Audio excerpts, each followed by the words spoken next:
স্বামী খটখটানন্দ, আমি জানতে পেরেছি তোর মনে সুখ নেই, তাই তো সেই সুদূর হিমালয় থেকে ছুটে এলাম। ও, আপনি কি করে জানলেন সাধু বাবা? ওরে পাগল ছেলের কথা শোনো, সন্তানের মনের কথা যদি জানতেই না পারি তাহলে কিসের তপস্যা আর কিসের ধ্যান। কি জেনেছেন সাধু বাবা? 3 দিন ধরে মনে কোনো সুখ খুঁজে পাচ্ছি না, নানান রকম চিন্তায় জর্জরিত হয়ে রয়েছি। তার মধ্যে আজ 3 দিন হলো রানী বাপের বাড়ি গিয়ে রয়েছে। সুখ কি তোর একার? এই মায়ার সংসারে সুখ খুঁজে পাবি কি করে? তোর যে তপস্যার সময় হয়েছে বাবা। শোন, এই পাথরটা ধর। আমি যোগ বলে এই মন্ত্রপুত পাথর পেয়েছি। কাল পূর্ব দিকের নদীর পাড়ে এই মন্ত্রপুত পাথর স্থাপন করবি। আমি চাই তুই নিজে এই পাথরের আরাধনা করিস। তাই ওইখানে এক কুটির বানিয়ে তুই একা থাকবি। একা? আর রানী? সংসারে দুঃখ ছাড়া আর কিছুই নেই। তোর আসলে সুখ লুকিয়ে আছে ওই মন্ত্রপুত পাথরে। এই পাথর তোর মনে সুখ ফিরিয়ে আনবে আর এই গোটা রাজ্যে শান্তি বজায় রাখবে। ঠিক আছে বাবা।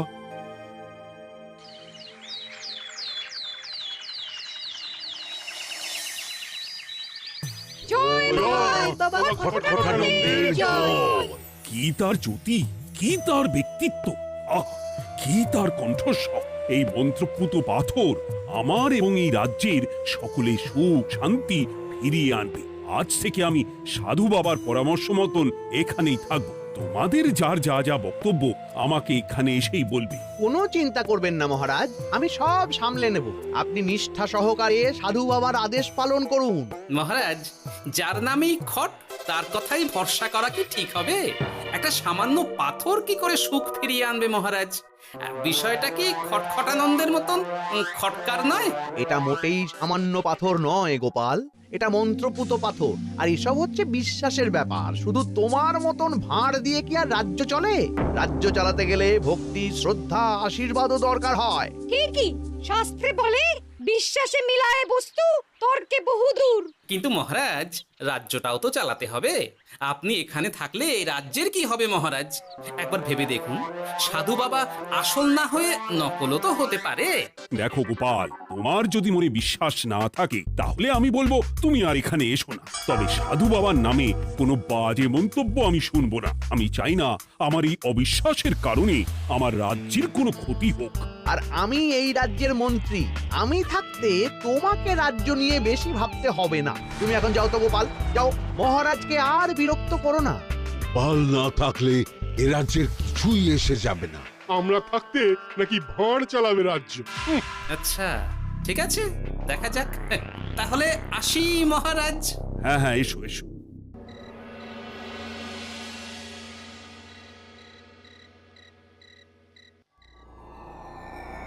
মহারাজ, রানী, তুমি ফিরে এসেছো?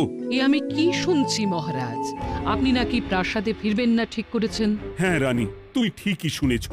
আমি আর প্রাসাদে ফিরবো না। আমি এখানে থেকে ওই মন্ত্রপুত পাথরের আরাধনা করব। কে না কে এসে আপনাকে বলল আর আপনি প্রাসাদ ছেড়ে এই কুটিরে থাকবেন?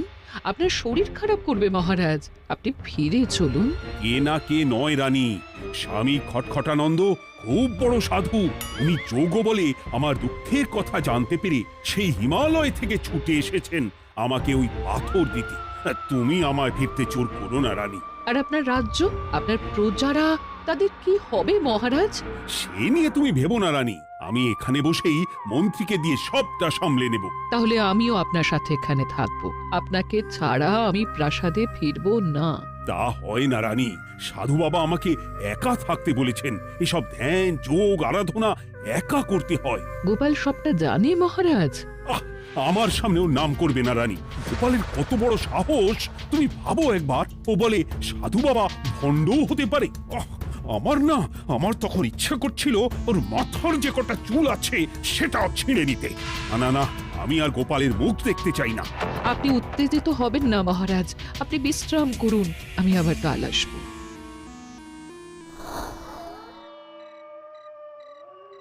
রাতের হাটেও সবজির যা দাম বেড়েছে, এরপর শুধু এক বেলা খেয়ে থাকতে হবে।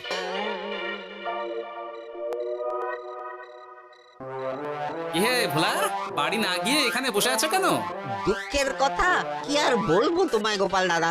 বলোই না, শুনে দেখি।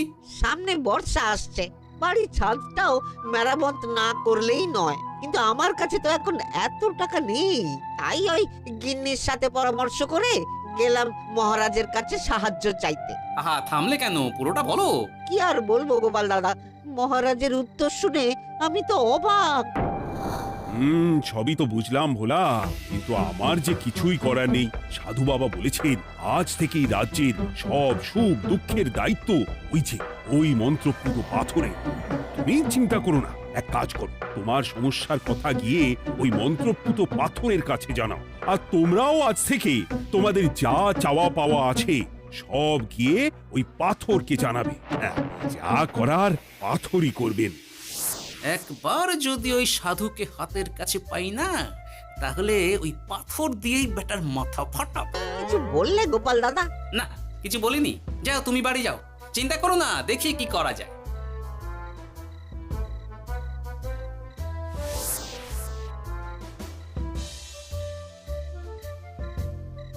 কি ব্যাপার, এত রাতে বটা ঘটা মন্ত্রীর বাড়িতে কি করছিল?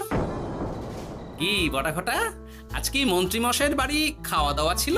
খাওয়া ছাড়া কি অন্য কিছু আসে না তোমার মাথায়? চ চ চ, আমাদের অনেক কাজ আছে, চ।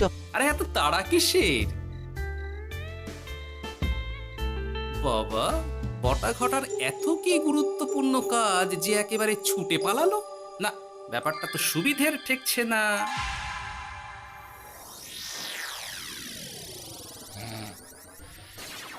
রাজা কৃষ্ণচন্দ্র, ওঠ বাবা, আমি এসেছি। সাধু বাবা, আপনি এসেছেন? কেমন আছিস বাবা? ভালো আছি বাবা, তবে মনে এখনো পুরোপুরি সুখ খুঁজে পাইনি। সুখ কি তোর একার? কি করে সুখ পাবি বাবা? এখনো তো তুই তোর সব আসক্তি থেকে মুক্ত হতে পারিসনি। আর কি কি করতে হবে আমায় বলে দিন বাবা। একটা কাজ বলবো, করতে পারবি? বলুন বাবা, আপনি যা বলবেন আমি তাই করব। এই রাজপাট তুই ছেড়ে দে, এসব থেকে নিজেকে মুক্ত করে তুই তোর সাধনায় মন দে, দেখবি তার ফল তুই পাবি। কিন্তু তাহলে রাজ্যের কি হবে? কে দেখবে সাধু বাবা? কেন, তোর মন্ত্রী, ওর থেকে ভালো লোক তুই আর পাবি না। ওই হচ্ছে তোর আসল শুভাকাঙ্ক্ষী, আমি যোগ বলে জানতে পেরেছি। আচ্ছা, তাই হবে। আর ওই গোপালটাকে যদি পারেন একটু সাহায্য করবেন বাবা। ওই তুচ্ছ গোপালকে নিয়ে তুই চিন্তিত হোস না, ওরে ভুরি মন্ত্রী মশাই ফাটাবে। তুই যা, ঘুমো।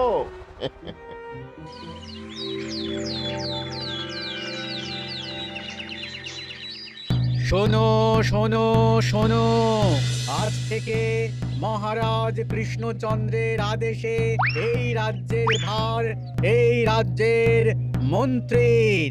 আর মহারাজ নিজে তার কুটিরে নিরিবিলিতে থাকতে চাইছেন। উনি চান না কেউ ওনাকে বিরক্ত করুক। তাই আজ থেকে যার যা সমস্যা সবাই মন্ত্রী মশাইকে জানাবে। মন্ত্রী মশাই যাকে যা বলবেন তাকে তাই শুনতে হবে। শোনো শোনো শোনো। না, মহারাজকে থামাতেই হবে, না হলে বড় বিপদ হয়ে যাবে। যাই।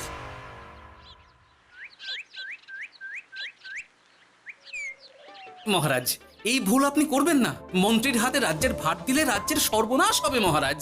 দেখো গোপাল, আমি যেটা করেছি সেটা ঠিক বুঝেই করেছি। আমার সিদ্ধান্ত আর বদলাবে না।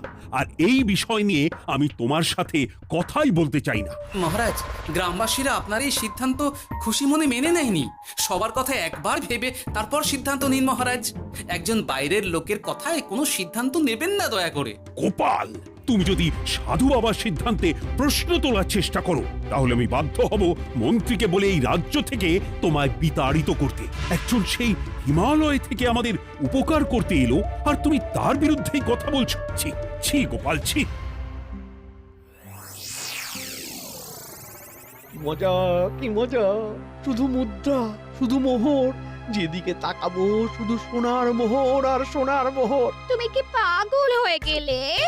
এখন হইনি গিন্নি, তবে এবার সত্যি সত্যি হয়ে যাব। এত সোনার মোহর একসাথে হাতে পেলে কেউ কি সুস্থ থাকতে পারে? আর বেশি দিন বাকি নেই যখন কৃষ্ণনগরের কোষাগারের মালিক হব আমি। আর মহারাজকে ছেড়ে দেবেন? চিন্তা নেই, মহারাজ কিছুই করতে পারবেন না। তিনি এখন সাধু বাবার আদেশে পাথরের আরাধনায় ব্যস্ত। আর প্রহরীরা, তারা কিছু বলবে না? প্রহরীরা তো এখন আমার গোলাম। মন্ত্রীমশাই, আমরা এসেছি। ওই তো ওরা চলে এসেছে। ওরা কি করবে? ওরাই তো কোষাগার লুট করতে আমায় সাহায্য করবে। রাজকোষাগার হবে শুধু আমার, আমার, আমার।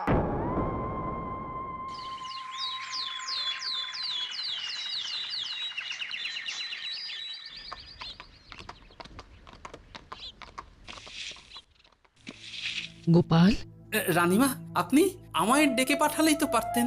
রাজ্যটার যে কি হবে গোপাল? মহারাজের উদাসীনতায় মন্ত্রী তো সব লুটে পুটে একাকার করে ছাড়বে। তুমি কিছু একটা করো গোপাল। সে তো আমিও বুঝতে পারছি রানীমা, কিন্তু হাজার চেষ্টা করে ও মহারাজকে বোঝাতে পারছি না। মহারাজ সাধু বাবার পাল্লায় পড়ে আর কিছুই বুঝতে চাইছেন না। এই রাজ্য আর মহারাজকে একমাত্র রক্ষা করতে পারবে তুমি গোপাল। কিছু একটা করো। কি হয়েছে? তোমরা হট্টগোল করছো কেন? তুমি আর একটা বিহিত করো গোপাল দাদা, আমরা তো আর থাকতে পারছি না। তুমি এর এক বিহিত করো গোপাল। আচ্ছা, কি হয়েছে বলবে তো? মন্ত্রী মশাই সবার কাছ থেকে অগ্রিম কর চেয়েছে। সে প্রহরী পাঠিয়ে সবার বাড়ি বাড়ি বলে এসেছে দুদিনের মধ্যে অগ্রিম কর না দিলে সবাইকে ধরে কারাগারে ভরে দেবে। এতে তো আমরা কোনো সাহায্য পাচ্ছি না। তার উপর আবার এই জুলুম কি করে মেনে নেব বলো তো গোপাল দাদা? আমাদের বাঁচাও গোপাল দাদা, আমাদের বাঁচাও, না হলে এই মন্ত্রীর জুলুমে আমরা সবাই মারা যাব। হ্যাঁ গোপাল, তুমি পারবে। কিছু একটা করো গোপাল, এই রাজ্যটাকে বাঁচাও। না, আর নয়, এবার এর একটা বিহিত করতেই হবে। শোনো, তোমরা সব নিজের নিজের বাড়ি যাও, আমি দেখছি কি করা যায়। মন্ত্রী দুদিনের মধ্যে কর চাইছে কেন? ওর আসল উদ্দেশ্য কি? না, বিষয়টার খোঁজ নিতে হচ্ছে। পুটি, এই পুটি। গোপাল দাদু, তুমি? শোন, একটা কাজ আছে বুঝলি, বটা ঘটার উপর নজর রাখতে হবে। পারবি তো? হ্যাঁ হ্যাঁ দাদু, এটা আর কি এমন কাজ? এই তোর হাতে ওটা কি রে?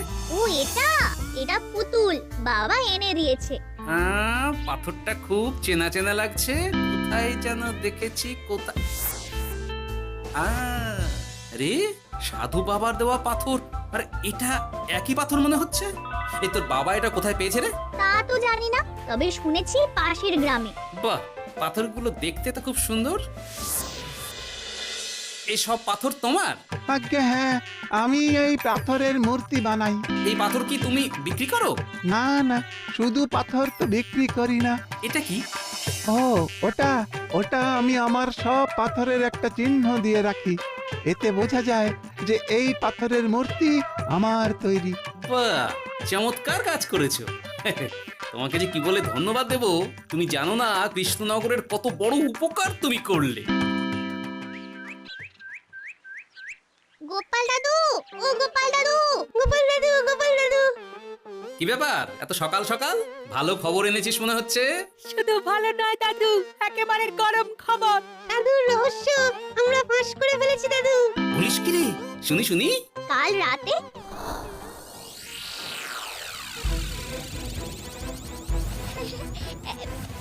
এত সোনা, এত মোহর আমি একসাথে কোনোদিন দেখিনি। ও, এইসব আমাদের? হ্যাঁ গিন্নি, হ্যাঁ, এই সব আমাদের, সব। ওরে বাবা, আমার তো বিশ্বাসই হচ্ছে না, ভাবলেই গায়ে কাঁটা দিচ্ছে। রে বটা, আজ সাধু সেজে মহারাজের কাছে গেছিলি? হ্যাঁ, মহারাজ তো আজ প্রায় পা ছুঁয়ে প্রণাম করতে যাচ্ছিলেন, কোনো মতে ঠেকিয়েছি। বলেছি প্রণাম নেওয়া আমার গুরুর বারণ আছে। আর আমি তো আজ এমন ধোঁয়া দিয়েছি যে মহারাজ একেবারে কেসে কেসে অস্থির। আর মাত্র 2টো দিন, এই 2টো দিন খেলাটা চালিয়ে যেতে পারলেই কেল্লা ফতে। আচ্ছা, এবার আমার কাছে পুরো বিষয়টা পরিষ্কার হলো। বাহ, তোরা দারুণ কাজ করেছিস রে। এবার শুধু আজ রাতে প্রমাণটা পেলেই হয়ে যাবে।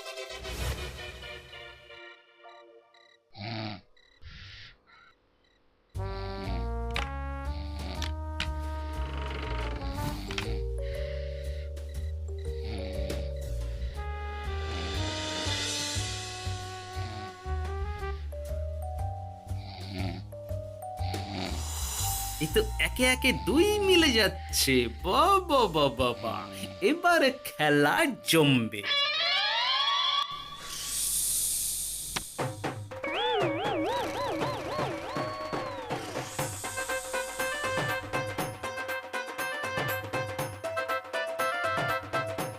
এই ঘটা ঘটা রে, এই ঘরে এত ধোঁয়া এলো কি করে রে? সত্যিই তো, এত ধোঁয়া এলো কি করে? ঘরে কি আগুন লাগলো নাকি রে? এই বটা, ওটা কি রে? হ্যাঁ, এ তো ভূত। আমরা তো কিছু করিনি। আমরা কিছু করিনি, বিশ্বাস করো ভূত দাদা, আমরা কিছুই করিনি। তোরা আমাদের পূর্বপুরুষের প্রস্তর খণ্ড নিয়ে এসেছিস। তোদের এত বড় সাহস, আজ আমরা তোদের ঘাড় মটকাবো। আমরা কোনো খণ্ডমণ্ড নিইনি ভূত দাদা। এই কথা, তুই কি ওনাদের কোনো খণ্ড এনেছিস? না না না না না, আমি তো অমন কিছু আনিনি। আমার মনে হয় ওই আপনাদের কোথাও একটা ভুল হচ্ছে। মহারাজকে ওই পাথর তোরা কোথা থেকে এনে দিয়েছিস? ওটাই আমাদের প্রস্তর খণ্ড, আমাদের 5 পুরুষের সম্পত্তি। ওটা তো আমরা পাশের গ্রামে এক মূর্তি কারিগরের থেকে চুরি করে এনেছি। আপনারা যান না, যান, ওই কারিগরের কাছে ওরকম অনেক পাথর আছে। আমাদের ওটাই চাই। ও বাবা, উনি আবার কে? আমাদের দাদু, তৃতীয় পুরুষ। ও দাদু, এই চুরি ভূত দাদু, ওটা আনতে গেলে না মন্ত্রী মশাই আমাদের খুব মারবে। খা, ওদের মুন্ডু চিবিয়ে খা। না না, ওরকম করবেন না দাদু ভূত, তাতে আমাদের খুব লাগবে। তাহলে বল, মন্ত্রীর আসল উদ্দেশ্য কি? 2 দিন পর ও কি করবে? 2 দিন পরে মন্ত্রী মশাই কোষাগার লুট করে রাজ্য থেকে পালাবেন। এবার আমাদের ছেড়ে দিন দাদু ভূত। তোদের ছাড়তে পারি একটাই শর্তে। বলুন বলুন।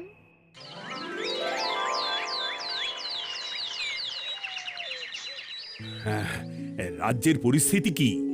প্রজারা সবাই ভালো আছে তো? হ্যাঁ মহারাজ, সেসব নিয়ে আপনি একদম চিন্তা করবেন না। বাবা, আপনি এসেছেন? আরে কৃষ্ণচন্দ্র, একটা কথা তোকে না বলে আর থাকতে পারলাম না। আবার কে রে? বলুন বাবা। এই মন্ত্রীকে এই রাজ্যের দায়িত্ব দিতে বলে আমি বড় ভুল করেছিলাম। আসলে এই মন্ত্রী হচ্ছে চোর। ও তোর কোষাগার ভাঙা করে পালাবার মতলব করেছে। কি বলছেন বাবা? মন্ত্রী, উনি যা বলছেন সব সত্যি? না না মহারাজ, এই বটা কি হচ্ছে কি? বটা? তো তুমি সাধু বাবাকে বটা বলে ডাকছো কেন? আমি বলি কি বাবা, এই মন্ত্রীকে তুই শুলে দে। বটা, তুই থামবি? আমার খেয়ে আমায় ছুরি মারা? ওর কথা আপনি বিশ্বাস করবেন না মহারাজ। ও সাধু নয়, ও ভণ্ড। মানেটা কি? মন্ত্রী মশাই ঠিকই বলছেন মহারাজ। ও সাধু নয়, ও কৃষ্ণনগরের বটা। এসব আপনার আদরের মন্ত্রীর কাজ মহারাজ। মন্ত্রী আপনার রাজ্য লুট করার মতলব করেছে, তাই বটাকে সাধু সাজিয়ে আপনার মন জয় করে প্রথমে আপনাকে প্রাসাদ থেকে তাড়িয়েছে, তারপর রাজ্যপাট নিজের হাতে নিয়ে কোষাগার হাতিয়েছে। আর এই পাথর? এই পাথর কিসের গোপাল? পাথর? পাথর এই কারিগরের মহারাজ। উনি পাশের গ্রামে এই পাথর দিয়ে মূর্তি করেন। মন্ত্রী বটাকে দিয়ে এই পাথর চুরি করিয়েছে।